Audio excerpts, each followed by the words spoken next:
ಗರೀಬ್ ರೈತನ ಕತೆ ಸುನಿಹರಿ ಭಾಗ್ಯ. ಒಂದು ಸಮಯದಲ್ಲಿ ಒಂದು ಸಣ್ಣ ಹಳ್ಳಿಯಲ್ಲಿ ರಾಮು ಎಂಬ ಗರೀಬ್ ರೈತನಿದ್ದ. ಅವನಿಗೆ ಕೇವಲ 2 ಎತ್ತುಗಳು ಮತ್ತು ಸ್ವಲ್ಪ ಜಮೀನು ಮಾತ್ರವಿತ್ತು.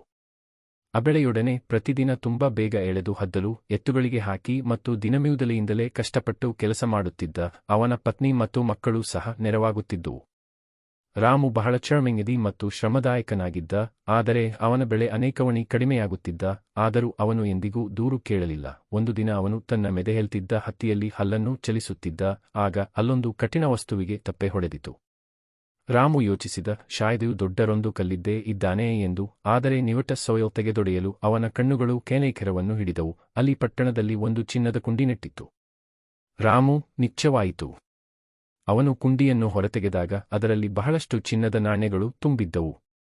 ಅವನು ತಕ್ಷಣದ ಭಗವಂತನಿಗೆ ಧನ್ಯವಾದ ಸಲ್ಲಿಸಿದ ಮತ್ತು ತನ್ನ ಪತ್ನಿಗೆ ಸಂತೋಷದ ಸುದ್ದಿಯನ್ನು ತಿಳಿಸಿತು.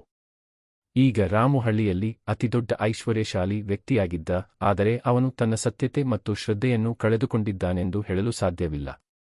ಅವನು ತನ್ನ ಹಣದಿಂದ ಹಳ್ಳಿಯಲ್ಲಿ ಒಂದು ಬಾವಿಯನ್ನು ತಾಳಿಸಿಕೊಂಡ, ಮಕ್ಕಳಿಗಾಗಿ ಒಂದು ಶಾಲೆಯನ್ನು ನಿರ್ಮಿಸಿ ಅಗತ್ಯವಿದ್ದವರಿಗೆ ಸಹಾಯ ಮಾಡಿದ.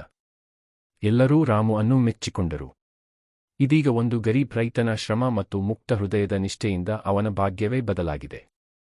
ಶೀರ್ಷಿಕೆ: ಶ್ರಮ ಮತ್ತು ನಿಷ್ಠೆಯಿಂದ ಮಾಡಿದ ಪ್ರಯತ್ನಗಳು ಒಂದು ದಿನ ಖಂಡಿತವಾಗಿಯೂ ಫಲಿಸುತ್ತವೆ.